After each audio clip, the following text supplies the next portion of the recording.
እንግዲህ በሰሜን ሸዋ ብቻ ሳይሆን በሌሎችም የአማራ ክልል አካባቢዎች የኢንተርኔትና የስልክ አገልግሎት መቋረጡ የተሰማ ነው። በስልክና ኢንተርኔት በዋናነት የተቋረጠባቸው አካባቢዎች ሰሜን ሸዋ በርካታ ወረዳዎች ነው። በወሎ በምዕራብ ወሎ ዞን እንደዚሁ የተለያዩ ወረዳዎችና ከተሞች፣ በምስራቅ ጎጃም ዞንም በርካታ አካባቢዎች ላይ ስልክና ኢንተርኔት መቋረጡ ነው የተሰማው።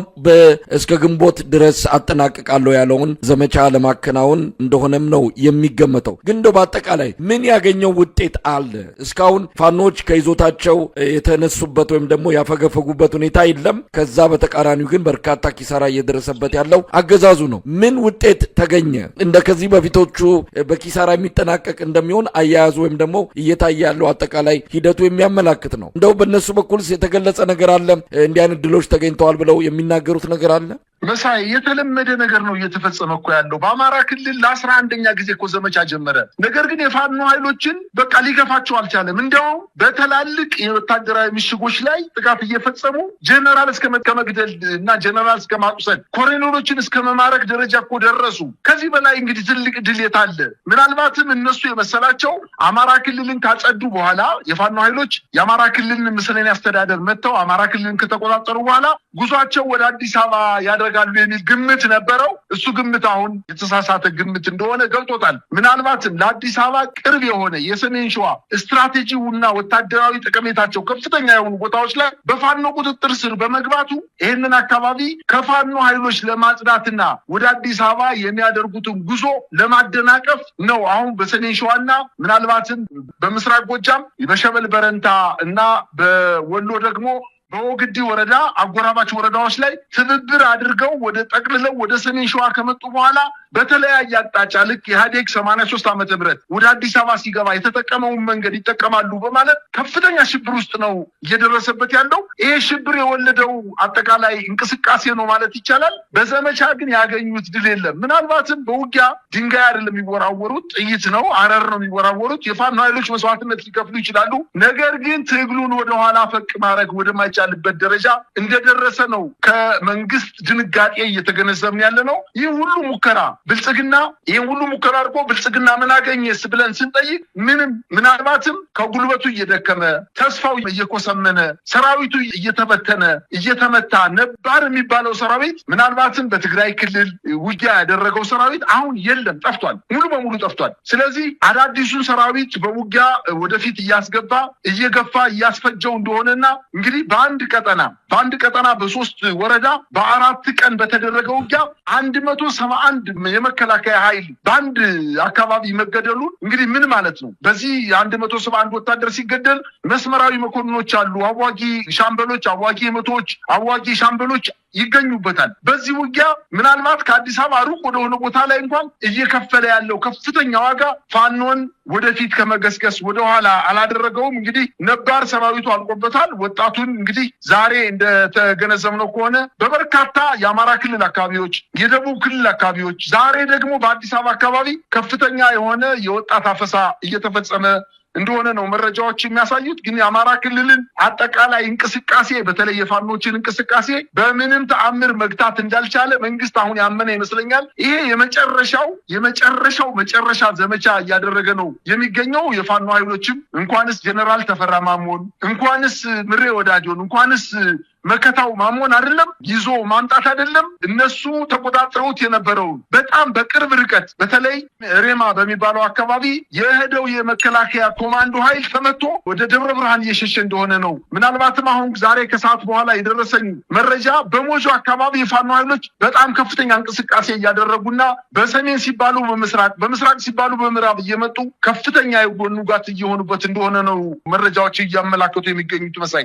እንግዲህ በአዲስ አበባ እየታየ ያለውን አዲስ ዙር አፈሳ የተመለከተውን ዘገባ ምናልባት ከተለያዩ ወገኖችም ለማጣራት ሞክረናል። ምክንያቱ ከምን ጋር የተያያዘ ነው የሚለውን በቅርቡ የአፍሪካ ህብረት ስብሰባ ስለሚከናወን እንደተለመደው ጎዳና ላይ ያሉ ኢትዮጵያውያንን በተለያየ መልኩ መኖሪያ አልባ ሆነው በየጥጋ ጥጉ የሚኖሩትን እያፈሰ እንደሚወስደው የተለመደ ተግባሩ ነው። ከዛ ጋር የተያያዘ ሊሆን ይችላል የሚል ግምት ነበረ። ነገር ግን የሚደርሱን ዘገባዎች የሚያመለክቱት በቀጥታ ወደ ወታደራዊ ማሰልጠኛ ካምፕ ለመውሰድ መንገድ አፈሳ፣ አስገዳጅ ብሔራዊ ውትድርና ምልመላ እየተከናወነ እንዳለ ነው። ይሄ በመሃል አዲስ አበባ እየተከናወነ መሆኑን ነው የሰማነው። ምናልባት ከዚህ አንጻር ያገኘው መረጃ አለ?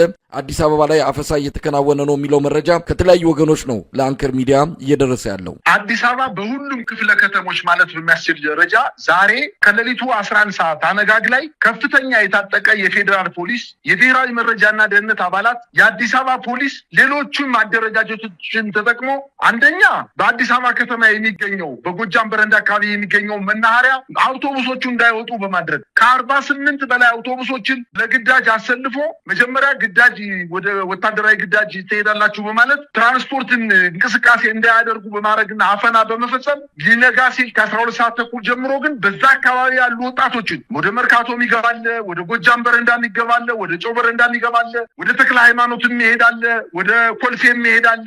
በጣም በርካታ ወጣቶች ተኮልክሎ የሚገኙበት አካባቢ ነው። ሰራተኞች ናቸው እነዚህ ወጣቶች። በርካታ ሱቆች ላይ ከፍተኛ የሆነ የሸቀጣሸቀጥ ማዛወር ስራ የሚሰሩ ወጣቶችን እያፈነ ወደ አውቶቡስ ገብቶ ጭኖ ወደ ቃሊቲ በሚገኘው የውሃ ልማት መጋዘን ተብሎ የሚጠቀሰው ከዚህ በፊት በርካታ ወጣቶችን አፍኖ በርካታ ወጣቶች የተገደሉበት ወደ ውትድርና ጣቢያም ሲሄዱ እዛ ማቆያ ክፍል አድርጎ የሚጠቀምበት ትልልቅ መጋዘኖች አሉ። ወደ እነዛ ትልልቅ መጋዘኖች እንዳስገባ ነው መረጃዎች ያመላከቱ የሚገኙት። ከአንዳንድ ቤተሰቦች እንደተረዳሁት መረጃ ከሆነ እነዚህም ወጣቶች በማሰልጠኛ ከሚባለው መጋዘን ውስጥ ካስገቡ በኋላ ወደ ወታደራዊ ማሰልጠኛ ለመላክ ዝግጅት እየተደረገ እንጂ የአፍሪካ ህብረትን ስብሰባ ገና በ7 እና በ8 ነው አዲስ አበባ የሚካሄደው። ገና ዛሬ 30 ነው። ከ7 ቀን በፊት የማጥናት ስራ ይሰራል ተብሎ አይታመንም። ከዚህ ውጭ ደግሞ በርካታ ወጣቶች በሀያት አራብሳ፣ በገላን አካባቢ፣ በጣፎ አካባቢ፣ በኮልፌ አካባቢ ለአፍሪካ ህብረት እጅግ በጣም የራቀ ቦታ ስለሆነ ከዚህ በፊት ሜክሲኮ ምናልባት 4 ኪሎ ፒያሳ ሜክሲኮ እንዲሁም ስቴዲየም አካባቢ እና ወደ ሀያትና ቦሌ መስመር አካባቢ ወጣቶችን ከዚህ በፊት የአፍሪካ ህብረት ሲደረግ ወጣቶችን እያያዙ በዛ አካባቢ የሚንቀሳቀሱ ሊስትሮ የሚሰሩ ሱቅ በደረጃ የሚሰሩ ወጣቶችን ለጊዜው ብለው መጋዘን ውስጥ አስገብተው ያቆያቸው ነበር። አሁን ግን የሆነው በዋናነት ከዚህ አሁን ከጠቀስኩት ቦታ ውጪ በአዲስ አበባ በ10ም ክፍለ ከተሞች ወጣት የተባሉትን ብቻ እየመረጡ ሞባይላቸውን እየቀሙ ወደ ባስ ካስገቡ በኋላ ወደ አዳራሹ ወስደው እንዳስገቧቸው ነው መረጃዎች የሚያመላክቱት።